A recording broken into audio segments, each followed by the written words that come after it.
So picture this. 2020 is over, thank God. You had a good Christmas, and you sit down with the family, or in my case, the gang, and put on Wonder Woman 1984, because you heard good things about it, and the first movie was amazing, and once the movie finishes, you think to yourself, did I really enjoy Birds of Prey over Wonder Woman? No? Just me? Alright then, well I guess I'm gonna have to defend my point again.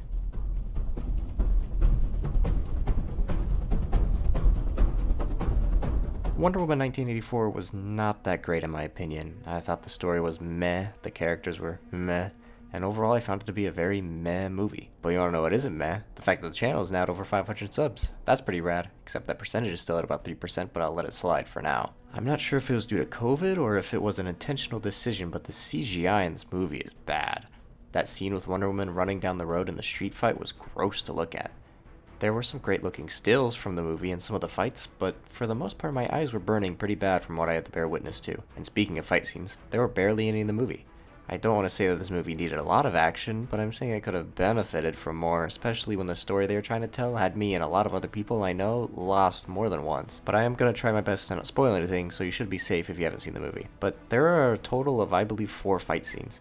The gap between 2 of them is no joke about an hour and 20 minutes. I wouldn't have minded that if what I was watching was interesting, but to me I found it to be more bland and hard to keep a grasp on. I thought the whole Steve Trevor coming back was confusing, and they explained how it happened in a very odd way. The good things about the movie, I would say, would be some of the character moments. I know earlier I said the characters are meh, but that isn't including Wonder Woman herself and the villain. However, characters like Cheetah and Steve I would have been okay without ever seeing them.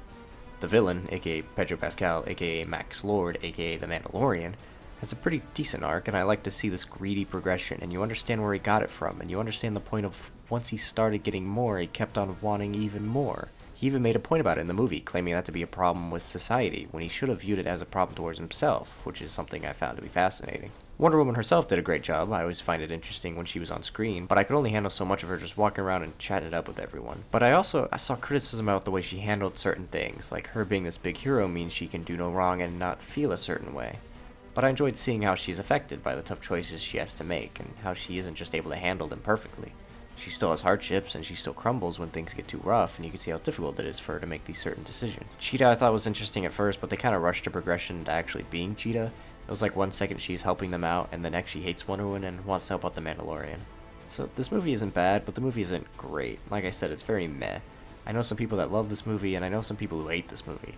I can see both sides, but for me, around the halfway point, I started checking the time to see when it was going to end, which is more than likely a bad sign. If you have HBO, I'd check it out, because who knows, you might just enjoy it more than I did.